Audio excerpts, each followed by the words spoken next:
My name is Chloe. I'm 17. For the last 8 months I've been stuck in this so-called loving home with Jane and her stupid dog, Princess. Don't get me wrong, I love dogs, but Princess? She's all fluff and no substance, just like Jane. The house is nice enough, I guess. It's big and airy, with a garden full of roses that Jane tends to religiously. But there's this emptiness echoing through the halls, a coldness that seeps into everything. When I first arrived, I was hopeful. Maybe, just maybe, this would be different. Maybe this time I wouldn't be treated like a problem to be solved. Maybe Jane would be the mother figure I craved, the one who actually cared.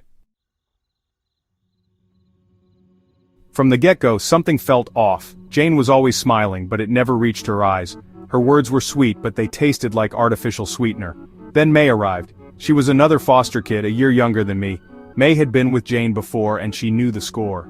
"Don't let her fool you," May whispered one night, her voice tight with apprehension. Jane's all smiles for the social worker, but when they're gone, May told me stories. Stories about how Jane would favor the easy kids, showering them with gifts and attention. The ones who caused a fuss, who dared to have needs, were quickly shuttled off to the next unsuspecting family. Suddenly, Jane's sugary facade began to crack. I saw the truth lurking beneath, the calculated kindness, the performance of care. Jane was a master manipulator. She knew exactly what to say to make herself look good. When I told her about my anxiety, she'd pat my hand and say, "Oh, you poor dear, don't worry, I'm here for you." But her actions spoke louder than her words. While May got new clothes and extra treats, I got hand-me-downs and empty promises. Jane would gush over May's art, but my poetry was dismissed as dark. "Why don't you try being more like May?" she'd say, her voice dripping with disapproval. "She's such a ray of sunshine." Her words were a constant reminder that I wasn't good enough, that I was somehow flawed. The tension finally snapped during a routine visit from my social worker. We were all sitting in the living room, the air thick with unspoken words. Jane was, of course, putting on her usual show, painting a picture of a happy, harmonious home. I sat there, my hands clenched into fists, my heart pounding in my chest. "How are things going, Chloe?" the social worker asked, her gaze kind. And that's when the dam broke.